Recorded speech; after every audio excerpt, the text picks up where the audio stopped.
Mesdames, Messieurs, bonjour. Très heureux de vous retrouver ici en direct du Salon de l'Agriculture pour notre émission Politique à la ferme. J'ai le plaisir d'accueillir Guillaume Garot, bonjour. Bonjour. Député de la Mayenne. Antoine Herth, bonjour. Bonjour. Député du Bas-Rhin. J'accueille aussi Rémi Delatte, bonjour. Bonjour. Vous êtes député de la Côte-d'Or. Et puis Éric Lenné, vous êtes notre représentant des professionnels. Vous représentez la CGB. La CGB, c'est La Confédération Générale des Planteurs de Betteraves. Et outre TV Agri, j'ai le plaisir aussi d'accueillir mon confrère de Ouest France. Bonjour. Patrice Moyon. Alors, Guillaume Garot, vous connaissez bien les éleveurs, vous êtes dans un département d'élevage. Concrètement, aujourd'hui, la situation dans votre département, elle est catastrophique comme ailleurs ou pas? Elle est évidemment très tendue, avec des situations parfois dramatiques. On le sait bien, des éleveurs qui sont au bord de la faillite. Bon. Mais en même temps, on a besoin de redonner des perspectives, de l'espoir, de la confiance, notamment vis-à-vis des jeunes qui sont nombreux dans mon département à vouloir s'installer très bien. Alors qu'est-ce qu'on leur dit à ces jeunes? Qu'est-ce qu'on dit à nos éleveurs? D'abord, l'État a fait son travail, me semble-t-il, lorsqu'il baisse en particulier les charges sociales. Parce que du point de vue de la compétitivité, c'est une façon de rétablir l'équilibre avec nos concurrents au sein de l'Union européenne. Très bien. Il faut faire sans doute un travail aussi sur les normes. On y est, on est dessus. Mais il faut aussi avoir une perspective européenne. Et s'agissant du lait, par exemple, il n'y aura pas de solution sans régulation. Ça, c'est pas possible. On a supprimé les quotas laitiers. C'était une décision prise par l'ancienne majorité, Nicolas Sarkozy, en 2008, la présidence française. Mais on n'a pas prévu d'instruments hors de ces quotas laitiers. Ça veut dire aujourd'hui qu'on produit, on surproduit, on produit toujours davantage, avec au final la baisse des prix qui évidemment fragilise et met dans le mur certains de nos producteurs. Et puis enfin, il y a un troisième chantier à mener après la compétitivité, après la régulation, c'est repenser les relations commerciales. Et ça, c'est maintenant qu'il faut pouvoir le faire. Lorsque j'étais au gouvernement avec Stéphane Le Foll, nous avons agi pour corriger les aspects les plus difficiles, les plus scandaleux même, de la loi LME, là encore une loi de 2008, mais il faut continuer aujourd'hui. Et moi, je plaide pour qu'on ait de la transparence dans les relations entre les producteurs, les transformateurs et les distributeurs, et qu'on ait sans doute aussi, aujourd'hui, la reconnaissance qu'on ne peut pas vendre à perte.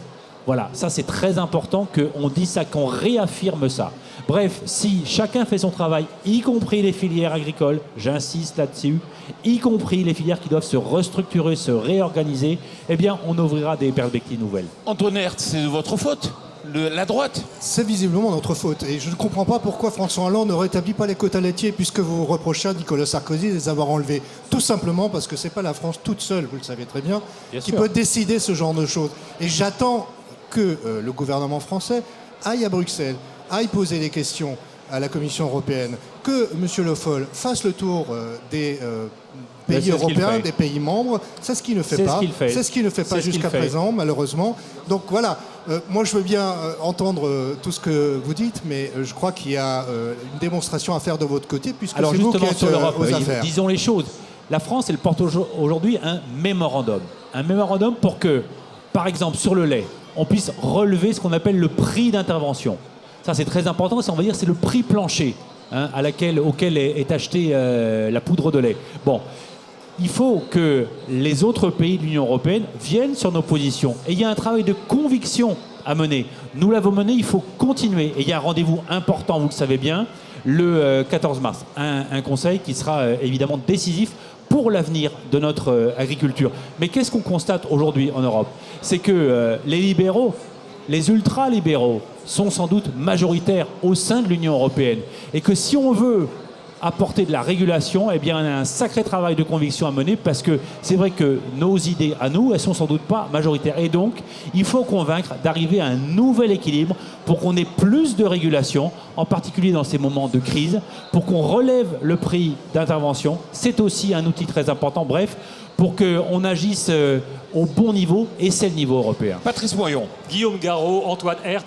On voit bien, enfin, il y a un rapport qui a été remis au Premier ministre au mois de décembre qui souligne le décrochage économique dans le secteur agricole de la France. Et il rappelle que ce décrochage remonte au début des années 2000, c'est-à-dire que gauche et droite ont des responsabilités partagées. Est-ce qu'il ne manque pas aujourd'hui un vrai cap agricole à la France. Est-ce que droite et gauche ne peuvent pas s'entendre sur une grande ambition pour l'agriculture Moi, française? ce que je regrette depuis quelques mois, depuis quelques années, je n'entends pas de discours sur le cadre économique Il faut venir en séance. de l'agriculture. J'y suis autant que vous le savez parfaitement. Je suis particulièrement les questions agricoles. Sur la loi d'avenir pour l'agriculture, quel est le sujet qui est ressorti? L'agroécologie. Rien sur l'orientation économique, rien sur l'organisation des filières. Et on savait très bien, ça a été dit, écrit dans la loi d'orientation de 2006 qu'il fallait bien organiser les filières. On a fait une loi de modernisation de l'agriculture sur la contractualisation. On a constaté, et je suis d'accord avec vous, qu'elle était imparfaite, qu'il fallait la parfaire. Qu'est-ce qui a été fait dans la loi d'avenir sur l'agriculture? Rien. On a parlé d'agroécologie. Votre problème aujourd'hui, c'est que vous n'avez plus de discours politique pour appuyer toutes les mesures que vous venez d'annoncer. Alors moi, je l'attends, ce discours politique. Rémi Delatte, justement, on va le tenir. Oui, je crois qu'on est effectivement d'accord pour dire que l'agriculture est dans une situation tout à fait catastrophique. Peu importe ce qui s'est passé, j'ai envie de dire qu'aujourd'hui, on est placé devant une situation où il faut apporter des réponses conjoncturelles pour permettre aux agriculteurs de retrouver du souffle, de retrouver de la trésorerie, de redonner espoir, comme le disait Guillaume il y a un instant, de redonner de l'espoir à nos jeunes pour s'installer. Deuxième élément, il faut aujourd'hui s'engager dans une réforme structurelle par laquelle il faut vraiment qu'on se pose des questions. Qu'est-ce qu'on attend de notre agriculture? Quelle agriculture on veut pour demain? Quel modèle économique on se fixe pour la France demain? Pour nos paysans de France, nos paysans d'Europe. Or aujourd'hui, je pense que c'est là que naîtront les vraies différences entre nous. Nous sommes aujourd'hui conscients qu'on a besoin de réorganiser effectivement les marchés, réorganiser les filières, redonner de la cohérence, redonner de l'équité, notamment ne pas autoriser aujourd'hui un paysan à vendre en dessous de son prix de revient. Or aujourd'hui, on est dans ces situations où certains producteurs ne peuvent pas vendre au niveau de leur prix de revient. Alors, nous avons la chance d'avoir un agriculteur présent. Vous représentez effectivement le secteur betteravier. Il y a des négociations internationales qu'on appelle le TAFTA. On a l'impression que ces négociations, elles se font de façon totalement obscure. Même les parlementaires ne semblent pas au courant. Comment on peut arriver au fait qu'on négocie sur un marché de 800 millions de personnes dans le monde, donc vraiment de la liberté. États-Unis, Europe, il faut expliquer. Voilà. Exactement, États-Unis, Europe. Et vous, ça vous rend inquiet, pourquoi? Alors effectivement, on parlait d'organisation des filières. On peut dire que la filière que je représente est plutôt bien organisée, mais malheureusement, ça ne fait pas tout. On a effectivement toutes ces discussions de négociations internationales pour lesquelles nous sommes en risque. En risque sur nos deux segments de marché principaux que sont le sucre et l'éthanol. Alors, et ça dépend des discussions avec qui on les a. Quand on est avec les États-Unis, c'est au niveau de l'éthanol qu'on craint le plus. Les États-Unis ne sont pas exportateurs de sucre, donc nous, notre crainte, c'est l'éthanol. De la même manière que les États-Unis mettent le sucre en dehors des discussions, eh bien l'Europe doit faire la même chose sur l'éthanol, doit mettre l'éthanol en exception et ne pas que ça ne rentre pas dans les discussions. Quand on est en train de discuter avec le Mercosur, là, on est en risque sur les deux. Le Mercosur, il y a bien sûr le Brésil, qui est le plus gros producteur mondial, qui est le plus gros exportateur, 50% du marché mondial. Et là, le risque, il est binaire. Il est à la fois sur le sucre et à la fois sur l'éthanol. Et je rappelle simplement quelques chiffres. Les États-Unis, c'est 500 millions d'hectolitres produits. Le Brésil, c'est 250 millions d'hectolitres. L'Europe, c'est 60 millions d'hectolitres. Guillaume Garot, vous entendez cette inquiétude? Moi, surtout, ce que je regrette aujourd'hui, comme parlementaire, mais comme citoyen aussi, c'est qu'on n'ait pas la transparence sur les négociations entre l'Union européenne d'une part, les États-Unis d'autre part. Il y a un mandat qui a été donné, on était en 2013, à la Commission européenne pour négocier. Très bien, mais il nous faut aujourd'hui des comptes rendus clairs, précis, factuels de cette négociation avec les États-Unis. Je rappelle une chose, c'est que nous, la France, nous avons établi des lignes rouges à ne jamais franchir. On dit par exemple que sur la question des conditions d'élevage, on ne peut pas accepter en France que du bœuf produit avec des kilos d'antibiotiques traverse nos frontières. On a aussi dit que sur les OGM, on devait respecter la législation européenne. Mais aujourd'hui, il faut reconnaître les choses, ni vous, ni moi ne sommes bien informés de ce qui se passe dans cette discussion. Mais vous et êtes au c'est un gouvernement. problème. Alors, justement, nous sommes au gouvernement et je crois que c'est Matthias Fekl, qui est le secrétaire d'État au commerce extérieur, qui conduit ces négociations et qui a été extrêmement clair.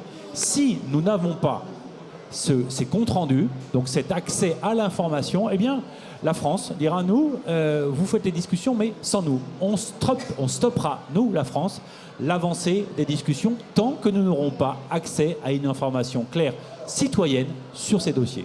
Un sujet qui vous rapproche? Oui, mais, en tout cas, moi j'ai participé à 2 auditions de Matthias Fekl, qui par ailleurs est un ministre brillant.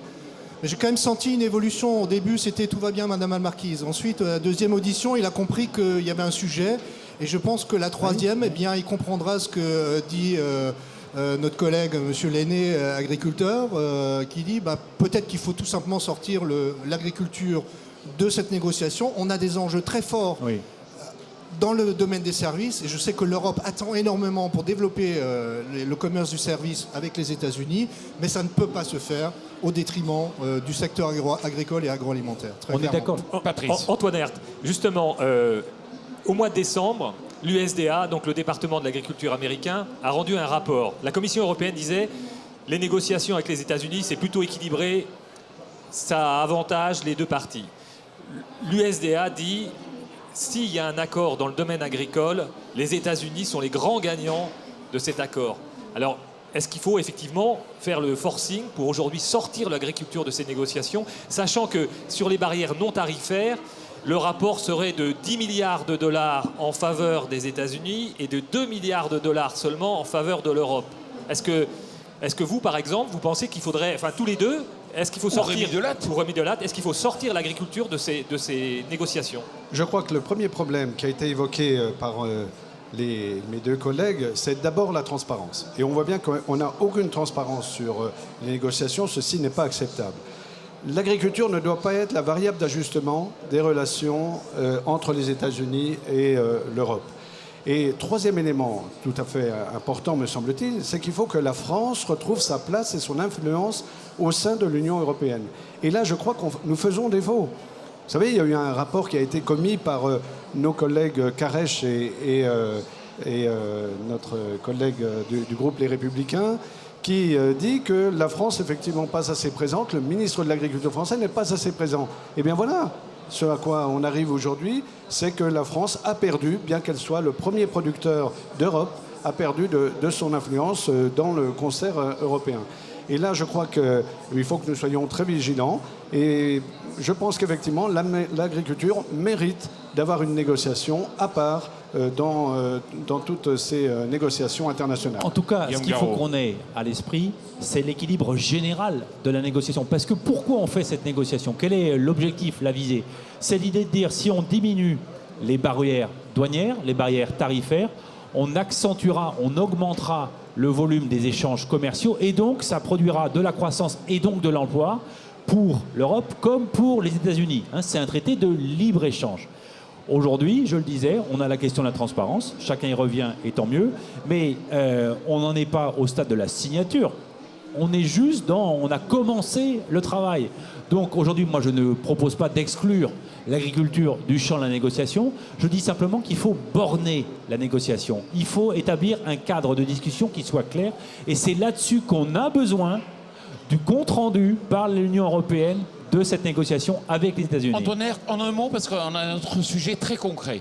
On n'a juste pas le même filet de sécurité que les Américains qui ont un système d'assurance revenu.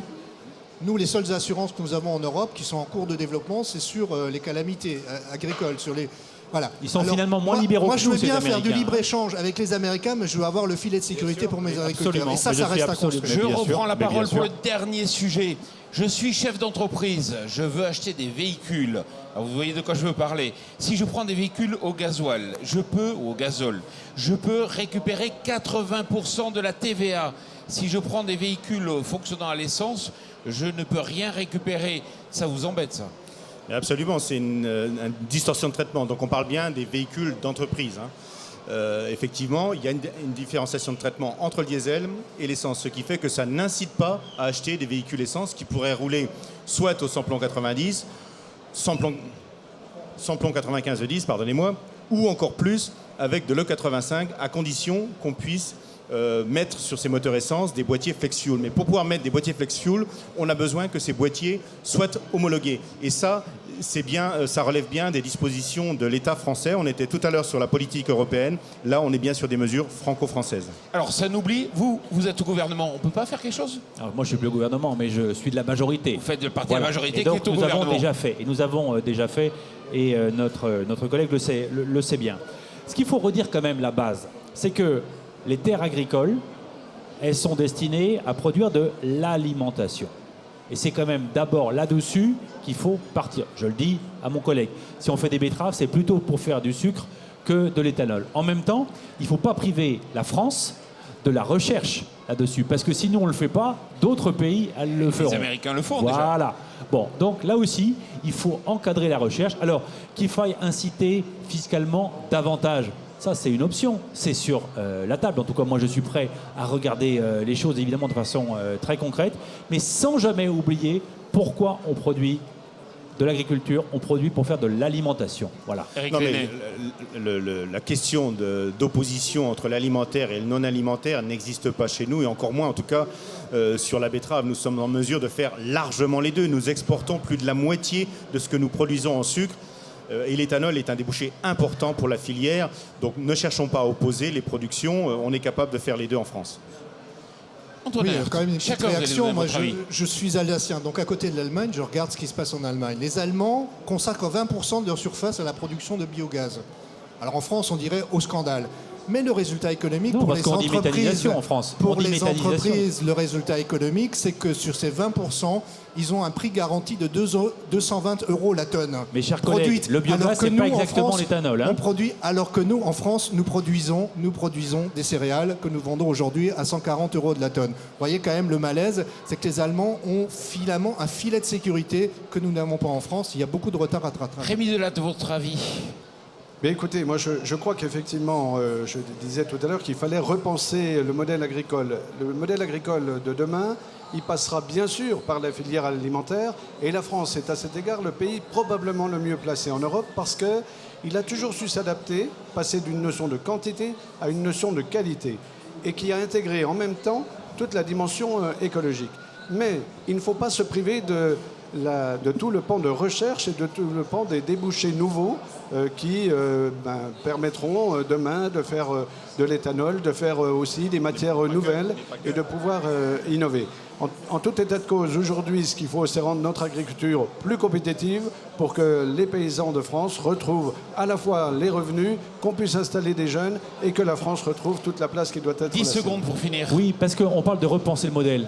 C'est ce que tu viens de dire à l'instant. Moi, je suis évidemment d'accord avec ça, mais il faut d'abord reconnaître qu'il n'y a pas une agriculture et qu'il y en a plusieurs qui doivent pouvoir coexister et qui doivent pouvoir permettre à chacun de vivre de son travail. Ça, c'est l'enjeu fondamental. Et la question de l'agroécologie qui suscite des sarcasmes ou des colibets de la part de certains de nos collègues, c'est pourtant fondamental parce que si on veut repenser le modèle, alors il faut intégrer indispensablement ce qu'est l'agroécologie. Mais limiter les contraintes en même temps.